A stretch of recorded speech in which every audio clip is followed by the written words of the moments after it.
Hello everyone and welcome to Sambhav blog. मैंने इस channel के ऊपर क्लैट पीजी की प्रिपरेशन के लिए काफी वीडियोस बनाए हैं और मैं आगे वीडियोस बनाता रहूंगा। पर आज के इस वीडियो में मैं एक डिफरेंट पर्सपेक्टिव लेके आना चाहता हूं कि अगर एक ऐसा इंसान जिसने कि क्लैट पीजी 2021 में क्वालिफाई करा, साथ ही में 2020 में भी क्वालिफाई करा, अगर एक ऐसा इंसान दोबारा 2022 में पेपर दे तो उसकी प्रिपरेशन की स्ट्रेटजी कैसी होगी, ये जानने के लिए we have miss Prema Kurapati with us, who will tell us कि अगर आज वो अगर प्रिपरेशन शुरू करती हैं तो कैसे वो क्लैट पीजी 2022 की प्रिपरेशन करेंगी, और साथ ही में जो आपके इंपॉर्टेंट क्वेश्चंस हैं जो कि आप लोग काफी बार पूछ चुके हैं मुझसे, उनको भी वो आंसर करेंगी। So Prema, I welcome you to this channel. Thank you so much. Thank you for having me. I hope that this video is beneficial to everybody who is preparing for this exam. And basically ये मेरा techniques है जो मैंने use किए थे 2021 में. So I hope that ये आपके लिए भी useful रहे. और So accordingly guys, let us start with the video without any further ado. So Prema, firstly if I start with the first question, the main question that comes to every student's mind is, जो कि हम लोग से काफी students पूछते हैं कि sir how do I recognise the important case laws जो कि हम लोग को क्लैट पीजी 2022 के लिए पढ़ने हैं। सो आप अगर प्रिपेयर कर रहे होते हैं इस बार, तो आप इस चीज को कैसे टैकल करते हैं? जी। जब मैं प्रिपेयर कर रही थी 2021 में, तो मैंने 2-3 इम्पोर्टेंट चीज़ें ध्यान में रखी। सबसे पहले मैंने ये चीज़ बहुत ज़्यादा कॉन्सन्ट्रेट किया कि जो भी जजमेंट्स उस ईयर में या उस ईयर की जस्ट प्रायर ईयर में बहुत वाइडली रिपोर्टेड थे, जो कि आप सुनते आ रहे हो, जो कि इतने इम्पोर्टेंट है दैट आपको पता ही होना चाहिए। जैसे अभी महाराष्ट्र रिजर्वेशन का जो केस था, या आपका army navy permanent commission for women का केस था। तो ये ऐसे जजमेंट्स है जो बहुत ज्यादा वाइडली रिपोर्ट होते हैं, और ये these are also expected to be known by every law student out there. तो अगर ऐसा कोई जजमेंट है दिस ईयर आल्सो, या सॉरी प्रीवियस ईयर, जैसे 2021 का अगर हम देखें अभी 2022 के प्रिपरेशन के टाइम पे, तो 2021 में कोई ऐसा अगर आपको बहुत ही वाइडली रिपोर्टेड जजमेंट दिख रहा है जो कि एकदम, और ये बहुत इजी होता है देखना, क्योंकि ये ना आप जस्ट अगर आप गूगल करोगे लैंडमार्क केसेस ऑफ 2021 आपको इजीली मिल जाएगा। तो एक तो पहला तो मैंने ये किया था। सेकेंडली मैंने फोकस किया था कॉन्स्टिट्यूशनल लॉ के केसेस पे। सो कॉन्स्टिट्यूशनल लॉ के जितने केसेस आते हैं, क्योंकि एग्जाम हमारा होगा मई में, तो आपको ये ध्यान में रखना है कि 2022 अभी जैन से लेकर अप्रैल तक के constitutional law cases are very important, क्योंकि मैंने ये चीज नोटिस करी है 2 साल में कि वो हमेशा पूछे जाते हैं। और 2022 के केसेस तो दे विल आस्क यू, ये तो आप लिख लीजिए कि ये तो पक्का पूछने वाला है।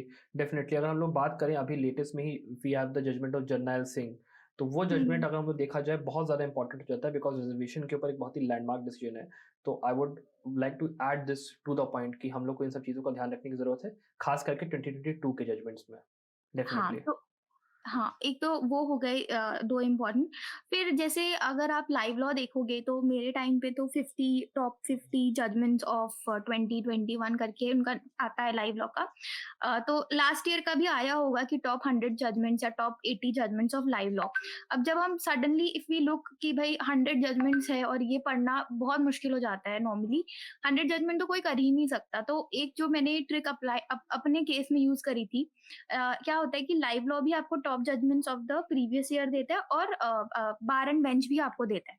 तो आप क्या कर सकते हो, you can compare both these websites and then you can you can take out the common cases first, जो कि मतलब ऑब्वियसली जो बहुत इंपॉर्टेंट केसेस होते हैं वो बार एंड बेंच भी देगा अपने वेबसाइट पे और लाइव लॉ भी देगा। तो एक्सट्रीमली इंपॉर्टेंट आप पहले पढ़ लो, और फिर जो थोड़े कम इम्पोर्टेंट होते हैं वो आप थोड़ा बाद में पढ़ो। सो कम इम्पोर्टेंट मतलब जैसे सर्विस मैटर की कोई केस हो गया, तो ये सारे केसेस थोड़े ये कभी पूछते ही नहीं है, ना ये पूछेंगे, तो उसकी जरूरत नहीं है। आप कॉन्स्टिट्यूशनल लॉ पे, फिर क्रिमिनल लॉ, और इन पे you can focus. Criminal law भी कैसे कि कॉन्स्टिट्यूशनैलिटी उसमें मेंशन होनी चाहिए। तो major focus as for me was constitutional law last year. बाकी मैंने प्रिपेयर करते वक्त मैंने एससी ऑब्जर्वर एससीसी ब्लॉग को भी बहुत ज़्यादा फॉलो किया था। अगर आप एससी ऑब्जर्वर जाके इफ़ यू रीड, बहुत सिंपल वे में उन्होंने इतने अच्छे से समझा रखा है कि आपको you will come to know about the issues and the bench and everything. मतलब इतने आसानी से समझाया गया है कि it won't take a lot of time to understand what is the case about. So once you know what is the case about, you can make a decision regarding कि इसको एकदम in depth पढ़ना है या नहीं. And also I would add a point here कि trust your intuition as well, क्योंकि बहुत बार ऐसा होता है कि आपकी इंट्यूशन कुछ बोल रही होती है, अगर आप उस पर ट्रस्ट कर लो तो बहुत बड़ी बात होती है. फॉर एग्जाम्पल, जब मैं प्रिपेयर कर रही थी तो माई इंट्यूशन वॉज सेइंग कि कॉमन कॉज का जजमेंट कर लो कर लो कर लो. एंड मुझे पता है, टू बी रियली ऑनेस्ट, मेरे को ऐसा था कि नहीं, कॉमन कॉज तो थोड़ा पुराना है और तो बहुत ही ईजी हो जाएगा, why would they even ask. But thankfully मैंने कर लिया and that also came in the paper. So at after a point of time you can also trust your intuition as well. Okay, so Prima, if we come to the next question is कि जैसे हम लोग बात करते हैं कि year wise, जैसे हमारी 2020 में 2021 में जब केसेस आते हैं, तो आपने दोनों साल पेपर दिया, तो क्या वो रेंज ऑफ केसेस होती है जो कि एक स्टूडेंट को कवर करनी चाहिए, और कितने ऐसे केसेस हैं जो कि कवर होने चाहिए अकॉर्डिंग टू यू, अगर हम लोग बात करते हैं 2022 के बारे में स्पेसिफिकली? सो जैसे मैंने प्रीवियसली मेंशन किया, जिस ईयर में आप एग्जाम दे रहे हो वो तो बहुत ही इम्पोर्टेंट है. तो जनवरी से अप्रैल 2022 विल बिकम रियली इम्पोर्टेंट. जब आप पढ़ाई करोगे तो तब तो आपको करना ही है. Similarly extremely important is also a year prior to the exam, that is 2021. फिर इसमें एक और पॉइंट है कि जितना मैंने नोटिस करा है, कोई क्वेश्चन रिपीट नहीं हुआ अभी तक क्लैट में. तो मैं ये बोलूंगी कि तो अगर मैं प्रिपेयर करती इस साल, मैं वो क्वेश्चंस नहीं प्रिपेयर करती जो 2021 में ऑलरेडी दे हैव आस्क्ड, क्योंकि ऐसा मैंने आज तक नोटिस नहीं किया है कि they are repeating the question, कि बस पैरा बदल के क्वेश्चन थोड़े से ऊपर नीचे करके वो पूछ रहे हैं, वो भी नहीं हो रहा है. तो 2021 में वो केसेस, वो लैंडमार्क केसेस करने चाहिए जो क्लैट में नहीं पूछे गए हैं और जो क्लैट के होने के बाद आए हैं. तो जैसे मई के बाद जितने जजमेंट्स हो गए, मई, जून, जुलाई, अगस्त टिल दिसंबर 2021, वो बहुत इंपॉर्टेंट है. उसमें भी अगेन प्रायोरिटी आप कॉन्स्टिट्यूशनल लॉ केसेस को दो. उसके बाद you can come to criminal law, you can come to contractual cases. क्योंकि लास्ट ईयर मुझे याद है, मैंने एक बहुत इंपॉर्टेंट कॉन्ट्रैक्ट्स का केस था, वो मैंने करा था और वो मुझे लग रहा था कि नहीं बहुत इंपॉर्टेंट, ये पक्का आएगा, बट वो एक्चुअल में नहीं आया एग्जाम में. तो जितना मैंने अभी तक नोटिस किया है, कॉन्स्टिट्यूशन लॉ पे अगर हमारा फोकस रहे तो वो बहुत बेनिफिशियल होता है. और फिर बाकी के जितने भी आपके सब्जेक्ट्स हैं, उसके हिसाब से आप एक लिस्ट बना के रख लो और आप क्रॉस चेक करते रहो कि कभी कंपनी लॉ, जैसे कंपनी लॉ के कभी तक आज तक मैंने नोटिस ही नहीं किया कि कोई एग्जाम में क्वेश्चन पूछा गया हो. तो अगर मैं इस साल प्रिपेयर करती तो मैं शायद कंपनी लॉ थोड़े लास्ट के लिए रखती, या जब मैं पूरा प्रिपरेशन कर लेती उसके बाद में जो भी एक टाटा साइरस मिस्त्री वाला जो केस है, वो मैं शायद लास्ट में करती. अभी बेसिकली क्योंकि एग्जाम बहुत नया है, पैटर्न अभी आया है, तो हमें ऐसा भी नहीं करना है कि जो लास्ट ईयर के क्वेश्चन है वो एकदम ही प्रिपेयर नहीं करना है या एकदम ही उनको देखना नहीं है. आपको देखना चाहिए. उससे क्या होगा कि आपको भी खुद को आइडिया लगेगा कि किस तरीके के क्वेश्चन आते हैं. प्लस आप जस्ट इन केस इस ईयर अगर if they have a change of mind and they repeat the question, तो आप एक उसमें रहते हो, एडवांटेजेस पोजिशन पे रहोगे हमेशा.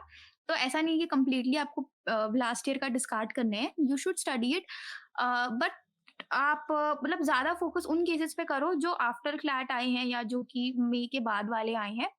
और आप उन ऐसा भी मत करना कि एकदम ही जैसे आर्बिट्रेशन या कंपनी लॉ के केसेस आप एकदम ही छोड़ दो, क्योंकि this is a national level exam, इसमें कुछ भी हो सकता है. तो आप उसको भी पढ़िए, क्योंकि मैंने अपने टाइम पे भी पढ़े थे बहुत सारे केसेस, उनको भी पढ़िए. बट अगेन आपको एक वो बनाना पड़ेगा, जैसे एक प्रायोरिटी आपको डिवाइड करके चलना पड़ेगा कि किस तरीके से आप वो करोगे.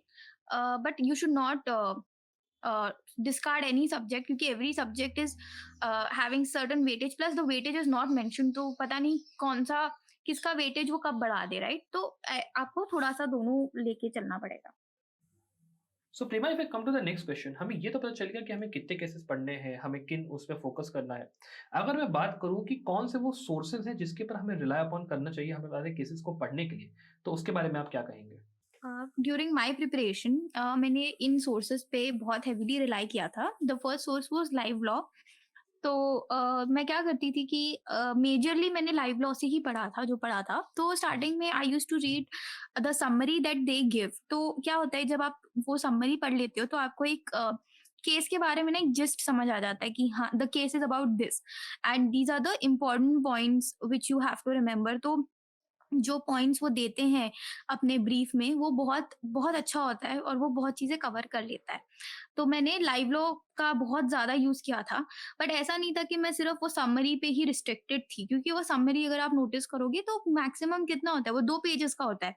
तो अगर if you want a good rank, आपको अच्छे नंबर चाहिए, तो आप क्या करिए कि नीचे they have a PDF of the entire judgment, आप उसको खोलो एंड आप थोड़ा सा खुद से रीड करना स्टार्ट करो। इसमें भी एक वो रहता है, एक ट्रिक रहता है कि आप देयर आर सर्टेन जजमेंट जो 300-400 पेजेस के होते हैं, वो नहीं पॉसिबल है। या अयोध्या जजमेंट जो इतना ह्यूज था, वो कोई नहीं पढ़ सकता, पढ़ना भी नहीं चाहिए। तो मैं क्या करती थी अपने टाइम पे, मैं स्टार्टिंग का जो ब्रीफ वो होता है, ब्रीफ फैक्ट्स होते हैं, वो मैं समझती थी पहले यूजिंग द जजमेंट। फिर ये मेरा खुद का वो ट्रिक था। तो फिर मैं क्या करती थी, मैं आर्ग्यूमेंट्स वाला पार्ट जो है वो स्किप करके मैं लास्ट पेज पे जाती थी और मैं लास्ट पेज से ना ऊपर की तरफ स्क्रॉल करती थी। तो कभी कभार क्या होता है, द जजेस will give you the entire decision in 1 page in points format. तो वो बहुत हेल्पफुल होता है, क्योंकि समटाइम्स क्या होता है, लाइव लॉ ऊपर ना मिस आउट कर जाता है, कुछ भी हो जाता है। तो अगर आप वो लास्ट पेज से अगर आप थोड़ा सा देखना स्टार्ट करोगे तो you will get a very good idea कि what was the entire decision. So this was what I used to do. And one thing Then I would like to add in this also कि it is different for different judges. जैसे if we talk about जैसे DY चंचूर, तो उनका जो decision लिखने का style है, it is something जो कि पढ़ने में आसान है, बट अगर आप वही कंपेयर करोगे बाकी जजेस के साथ, देयर आर सर्टेन जजेस जो कि जब जजमेंट लिखते हैं तो उनका स्ट्रक्चर उतना अच्छा नहीं होता, तो वो जजमेंट पढ़ना थोड़ा कठिन होता है। तो accordingly whenever you are referring to something, I would like to say कि इसमें हम लोग को ये भी देखना चाहिए कि किस जस्टिस का है, और उसके हिसाब से हमें अपने आप को जो स्ट्रेटजी है पढ़ने की, हमें उसके हिसाब से उसको फाइन ट्यून करना चाहिए।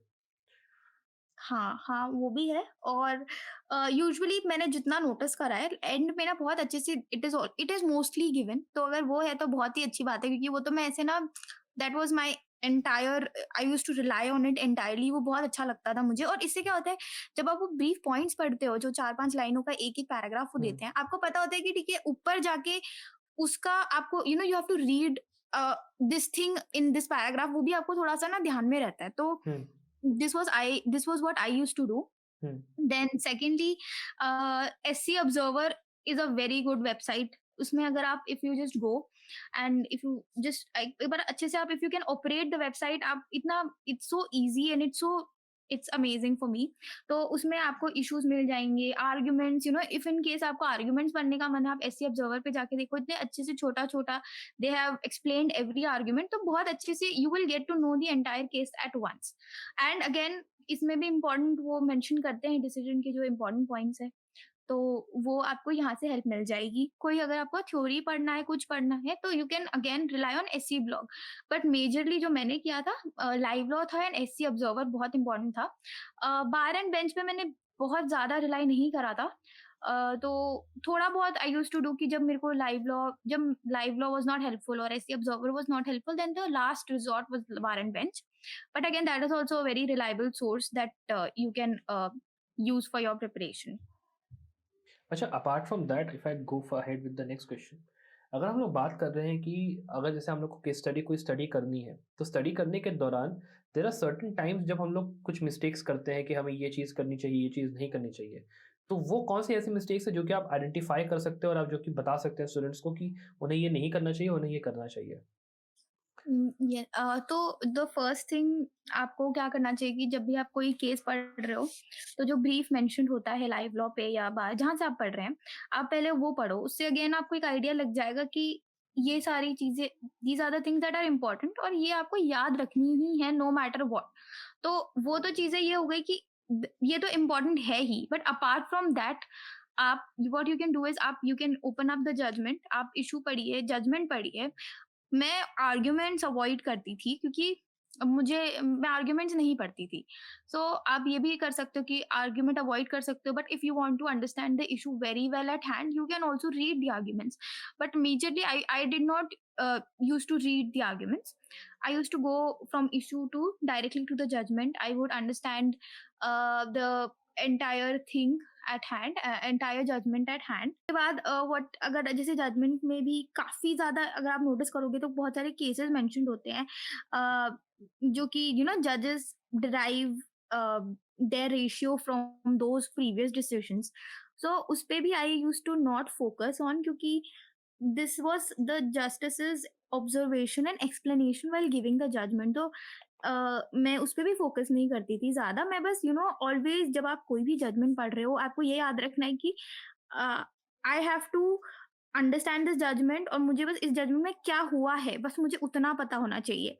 मुझे ये सब नहीं चाहिए कि प्रीवियस जजमेंट में क्या हो रहा है, या कि किस जजमेंट में व्हाट, कोई थर्ड जजमेंट आ गया बीच में। You should not focus on that, just stick to your case कि आपके केस में क्या हुआ, आपके उसमें जजमेंट में क्या रेशियो है, क्या ऑर्बिटर है, बस उस पे उसके ऊपर कभी मत जाना।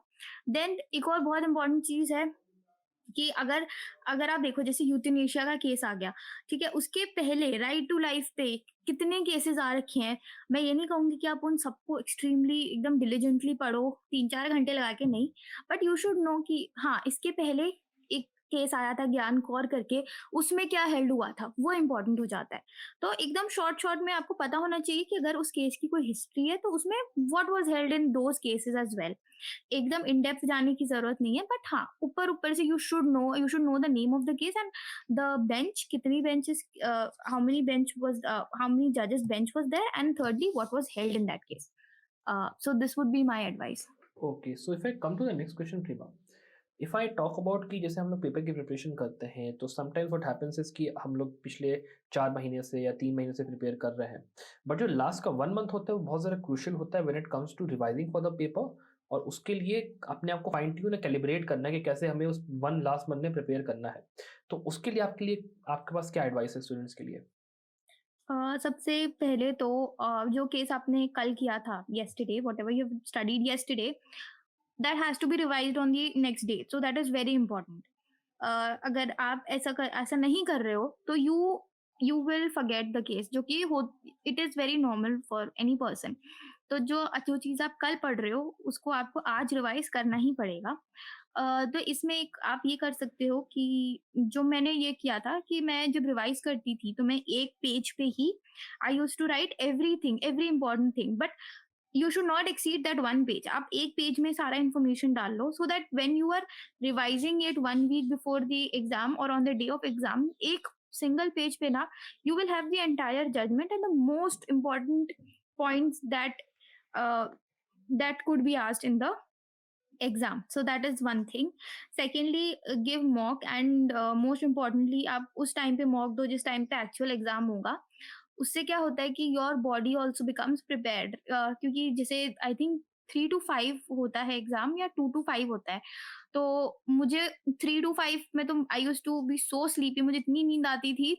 तो मैंने जैसे मॉक देना स्टार्ट करा, मेरी जो वो सोने की आदत थी या जो स्लीपीनेस था, वो ड्राउजीनेस था, वो सब चला गया बिकॉज ऑफ दोज मॉक्स। तो जिस दिन मैंने एक्चुअल में एग्जाम दिया, I was very fresh, I was not sleepy at all. तो ये बहुत इंपॉर्टेंट है कि आप उस टाइम पे ही मॉक दो। और लास्टली, जो भी आपके केसेस में जो आपके सेक्शंस मेंशन्ड है या जो भी लॉ मेंशन्ड है, उसको भी पढ़ना बहुत जरूरी है। वो सेक्शन पे जाके यू शुड स्टडी दैट, ये बहुत इंपॉर्टेंट हो जाता है। क्योंकि मैंने भी ये मेजरली मैंने यही अडॉप्ट किया था कि जो भी सेक्शन मेंशन्ड है मेरे केस लॉ में, वो तो मुझे आना ही चाहिए, लाइक 100% मुझे वो आना चाहिए। And apart from that also मैंने क्या किया कि जो इम्पोर्टेंट सेक्शंस हैं, जो मुझे लगते थे इम्पोर्टेंट, या आप जैसे you can just like Google it, और आप थोड़े और वीडियोस में दे मेंशन कि हाँ ये sections are important from this law, so CrPC में ये सारे सेक्शंस इम्पोर्टेंट है, आप you can go through it. But जो भी सेक्शन आपके केस लॉ में मेंशन्ड है, that you should be knowing by heart, like you should know everything about that. So that would be my advice. So Prema, if I come to the next question, हम लोग ये तो समझ चुके हैं कि हम लोग कैसे पढ़ाई करें, कैसे हम लोग मॉक टेस्ट को लगाएं, जैसे आपने अभी प्रायर उसमें कहा। तो अगर हम लोग समझना चाहते हैं कि मॉक टेस्ट की इंपॉर्टेंस क्या होती है किसी एग्जाम के लिए या फिर क्लैट पीजी के एग्जाम के लिए, उसके बारे में आप क्या कहेंगे? एज अ स्टूडेंट हम सबकी एक लिमिटेशन होती है, और हम बहुत ही, जैसे एवरी स्टूडेंट बहुत ही सब्जेक्टिवली परसीव करता है हर चीज। तो मेरा भी ऐसा था कि अगर मैं कोई केस पढ़ रही हूँ तो it was subject to my intelligence कि मुझे लगता था कि ये इंपॉर्टेंट है या नहीं है। और ये नॉर्मल है, कोई भी इंसान खुद से सोचेगा कि यार ये मुझे इंपॉर्टेंट लग रहा है, ये मुझे इंपॉर्टेंट नहीं लग रहा है। बट जब मैं मॉक टेस्ट देती थी तो मुझे रियलाइज होता था कि मैंने जो क्वेश्चंस जो मैंने जो केसेस स्किप कर दिए थे, they are actually important and they can be asked in the examination. So एक तो आपका ये ना आपका होराइजन ब्रॉडन करता है जब आप मॉक देते हो, क्योंकि एक प्रोफेशनल इंसान आपके लिए एक प्रोफेशनल आपके क्वेश्चंस बनाता है बैठ के। तो क्योंकि they are into this for a very long time and they know what kind of questions come, तो ये बहुत इंपॉर्टेंट हो जाता है कि आप मॉक टेस्ट तो आपको देना ही चाहिए। और एंड मैं ये बोलूंगी कि कभी भी आप एग्जाम के लिए अपियर मत करना बिना मॉक दिए, क्योंकि समटाइम्स ऐसा हो जाता है कि यू विल गेट शॉक। क्योंकि आप ये नहीं चाहते कि एग्जाम वाले दिन आप क्वेश्चंस देख के ऐसे पैनिक कर जाओ कि कुछ आपको समझ ही ना आए। अगर आप वही मॉक देते रहोगे ना, तो इट बिकम्स वेरी हेल्पफुल। आप you will lose the habit of panicking and stressing, क्योंकि मॉक में भी ऐसे क्वेश्चन होंगे जो आपको नहीं आते होंगे, और आप तब कुछ you will apply a trick और आप ये सोचोगे कि ठीक है, एक इंटेलिजेंट गेसिंग टर्म होता है कि आप इंटेलिजेंटली गेस कर लो। तो ये सारी चीजें आपकी प्रैक्टिस ही होती है और ये हेल्पफुल भी हो जाती है। दूसरा, मोस्ट ऑफ द टाइम क्या होता है कि जो मॉक्स होते हैं वो बहुत अच्छे से they identify the questions that is going to be asked. So in my case also मुझे अभी भी याद है कि आर्टिकल 19 का एक क्वेश्चन था, वो ना रेकरिंग था, और वो ऐसे था कि it was not very closely related to the cases that they had asked, but they were asking कि 19 में एक क्वेश्चन था, I don't remember very well क्या क्वेश्चन था, बट वो continuously it was coming in the mock. तो मैंने एक बार दिया, दो बार दिया मॉक, और फिर जो फाइनल होता है ऑल इंडिया मॉक वाला, उसमें भी ये था। तो मैं हमेशा सोचती थी यार ये क्वेश्चन क्यों दे रहे हैं आर्टिकल 19 का, this is not important according to me. But this came in CLAT 2021, so that was a very big shocker for me। but मैंने क्योंकि इतनी बार दे रखा था उसको, मतलब उस मॉक को इतनी बार मैंने करा था कि मुझे वो आंसर आता था fortunately. So mock is important. Secondly, ये नहीं है कि आप मॉक दे के छोड़ दो कि ठीक है मॉक हो गया, रिजल्ट आ गया, फॉरगेट अबाउट इट। वो भी नहीं है। You should, after your mock, you should sit down with your questions, you should study the questions. Study का मतलब ये नहीं कि आप बस आंसर्स रट लो। अगर आपने वो केस नहीं किया है तो आपको एक बार वो केस मिनिमम एक बार पढ़ना ही पड़ेगा, उसके बाद you can answer those questions.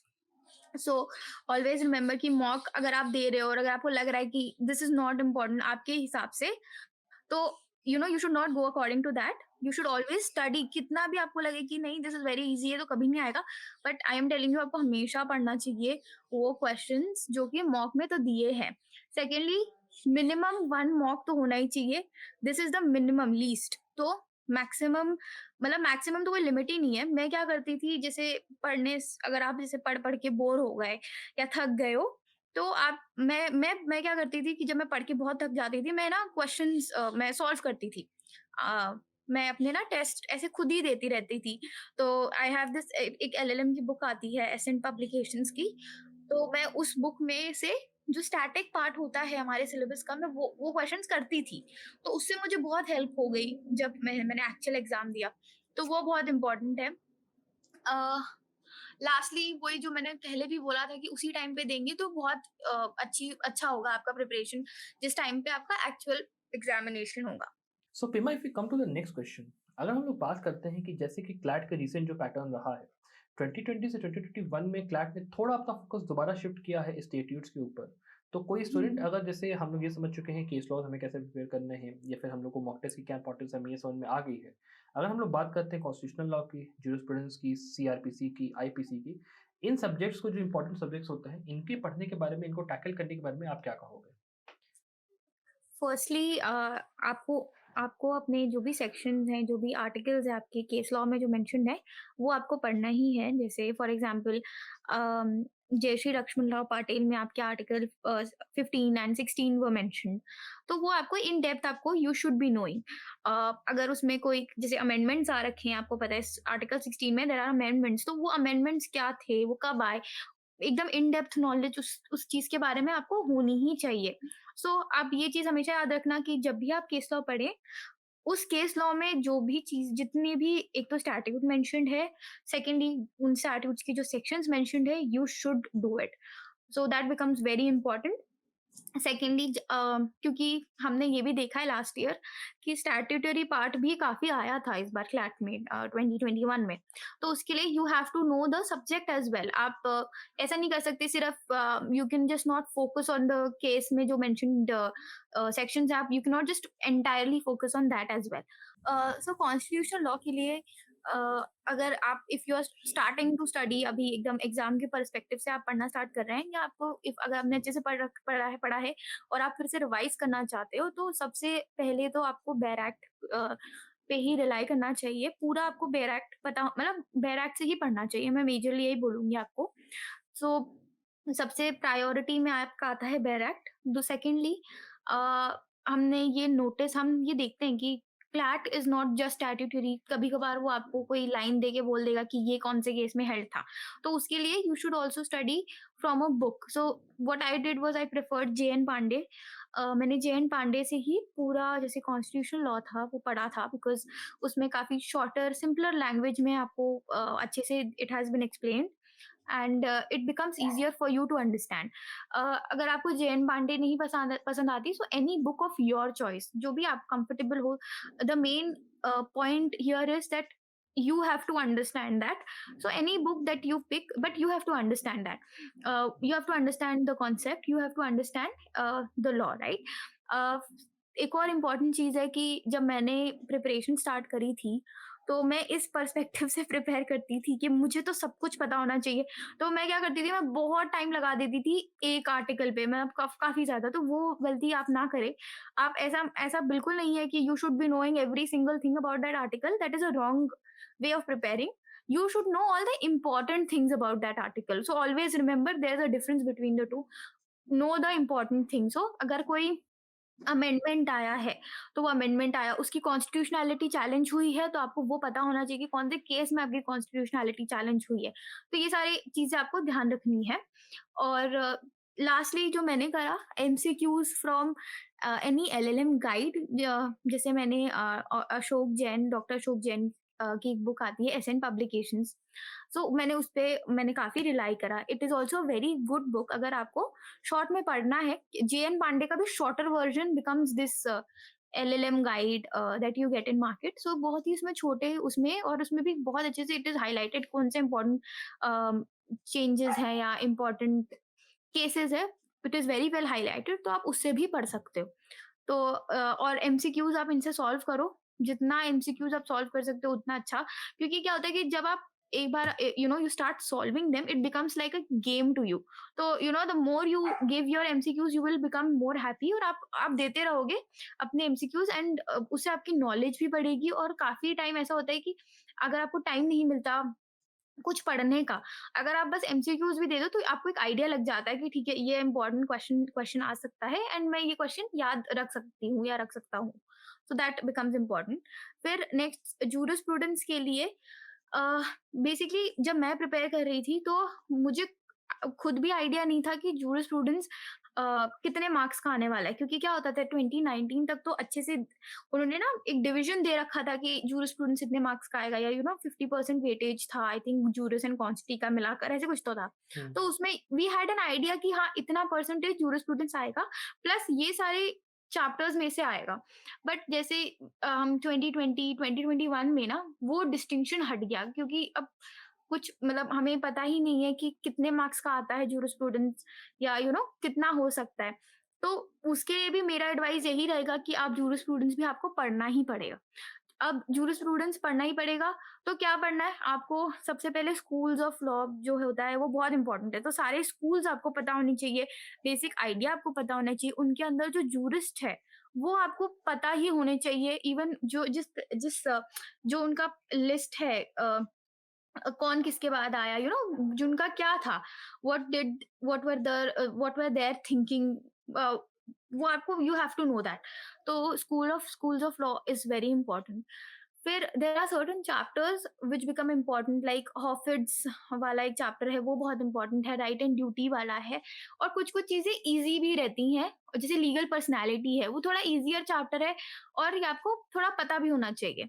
तो उस तरीके से आप जूरिस्प्रूडेंस पढ़ सकते हो। जूरिस्प्रूडेंस पढ़ने के लिए मैंने परंजपे से पढ़ा था पूरा। सो it's a very good book.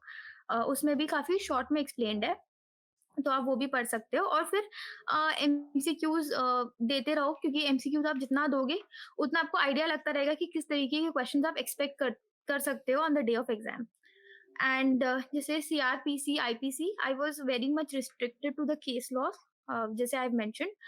But again I would not suggest कि आप भी एकदम ही रिस्ट्रिक्टेड रहो, आपको भी थोड़ा बहुत पता होना चाहिए। जैसे आईपीसी में जो डेफिनेशंस है वो बहुत इंपॉर्टेंट है, या जो एग्जेम्पशंस है वो बहुत इंपॉर्टेंट है, तो वो सब आपको you should have a knowledge about that. So Prema, if I come to the last question, अगर हम लोग बात करते हैं कि क्लैट पीजी के अलावा भी people prepare for other exams, जैसे आईलेट हो गया या फिर डीयू हो गया या फिर बीएचयू का हो गया, सो कमिंग टू दैट, अगर हम लोग बात करें, क्लैट का पैटर्न थोड़ा डिफरेंट है, इन सब का पैटर्न थोड़ा डिफरेंट है। अगर आप प्रिपेयर करो दोनों एग्जाम्स को एक साथ या 3 एग्जाम्स एक साथ, तो आप उस चीज़ को कैसे कैप्चर करोगे? ओके, सो जब मैं क्लैट के लिए प्रिपेयर कर रही थी, तो तब मैंने किसी और एग्जाम के लिए एक्चुअली में प्रिपेयर नहीं करा था। बट अगर मैं करती तो मैं सबसे पहले दोनों एग्जाम्स का ना सिलेबस देखती, या तीनों एग्जाम्स का मैं सिलेबस देखती। एंड ऑब्वियसली बहुत सारे कॉमन सब्जेक्ट्स निकलते हैं उनमें, जैसे कॉन्स्टिट्यूशनल लॉ कॉमन हो जाता है, आईपीसी आपका कॉमन हो जाता है, ये तो होंगे ही। तो आप पहले जो कॉमन सब्जेक्ट्स हैं आप उनको पढ़ो। बट इसमें ना एक थोड़ा वो हो जाता है, क्योंकि आई बिलीव कि डीयू का जो एग्जाम है, आईलेट है, उसमें आई थिंक सिर्फ एमसीक्यूज ही आते हैं। तो वो उसका पढ़ने का तरीका होगा कि आप अपने बुक्स और अपने बैराक से पढ़ो। क्लैट पढ़ने के लिए आपको थोड़ा-सा जो रीसेंट जजमेंट्स हैं, केसेस, आपको वो पढ़ना पड़ेगा। बट मैं ये बोलूँगी कि if you are preparing for 2 exams at once, वो एडवांटेजेस भी हो जाता है, क्योंकि इस बार जब मैंने क्लैट दिया था तो क्वेश्चंस थे फ्रॉम द स्टैटिक पोर्शन जो मैंने नहीं करे थे, because I was very much restricted to my single exam. तो अगर if I would have prepared for more than 1 exam, तो मैं surely I would have gone through the static part, the basic law as well, जो कि मैंने नहीं करा। So it's a very good thing अगर आप दोनों चीज़ें प्रिपेयर कर रहे हो। तो अगर मैं करती तो मैं डीयू के लिए बहुत अच्छे से वो जो स्टैटिक पार्ट रहता है मैं वो करती, और क्लैट के लिए मैं केस लॉ पे थोड़ा ज़्यादा फ़ोकस करती। तो मेरी 75 प्रिपरेशन क्लैट की होती कि मैं केस लॉ करूँ, और जो मैंने डीयू के लिए पढ़ा है वो मेरे को हेल्पफुल हो जाता है in my CLAT preparation as well. So that is how you can do. And also important is your MCQs. आप कोई भी लॉ गाइड ले लीजिए और आप एमसीक्यू सॉल्व करते रहिए, या आप ऑनलाइन मॉक टेस्ट ले लीजिए। So that is also very helpful. Sir thank you Prema so much कि आपने हमारे स्टूडेंट्स को यहाँ पे बेसिकली एक अच्छे से बताया कि किस तरीके से, अगर आज आप प्रिपेयर कर रहे होते क्लैट पीजी 2022 के लिए, तो आप कौन से टेक्निक्स यूज करते हैं, कौन से बातों का आप ध्यान रखते हैं, कैसे आपने प्रिपेयर करा था, उसका भी आपने इंसाइट दिया है। थैंक यू सो मच कि आपने हमारे स्टूडेंट्स को इतना हेल्प किया। आई होप ये वीडियो देख के हमारे स्टूडेंट्स को भी काफी बेनिफिट हो इस चीज से कि किस तरीके से एक ऐसे इंसान जिसने कि 2 बार क्लैट को क्रैक किया है, वो इंसान कैसे प्रिपेयर करता है, उस चीज से उनको समझ में आया। Thank you very much. Thank you so much. And मैं बस इतना ही बोलूँगी लास्ट में कि always make it a point कि आप रिवाइज, हमेशा आपको रिवाइज तो करना ही है। सेकेंडली, जिस दिन आप एग्जाम देंगे, डोंट पैनिक, थोड़ा सा ट्राई टू बी काम। बिल्कुल स्ट्रेस नहीं लेना है। जब हम पेपर पढ़ते हैं ना, थोड़ा बहुत स्ट्रेस आ जाता है, मेरे साथ भी हुआ था जब मैंने पेपर देखा था, इतना बड़ा पेपर है, मैं कैसे, इतना कम टाइम है, कैसे होगा। तो सबसे पहले तो बिल्कुल पैनिक नहीं करना है, और हमेशा याद रखना है कि हमने जो प्रिपेयर किया है बहुत अच्छे से करा है, और अच्छा ही होगा जो होगा। So always have a positive mindset while appearing, and yeah take care. Thank you Prema so much for your insights, और आपने जो हमें बताया, I thank you once again कि आपने इस वीडियो में हमारा साथ दिया बनाने में। Thank you very much. Thank you.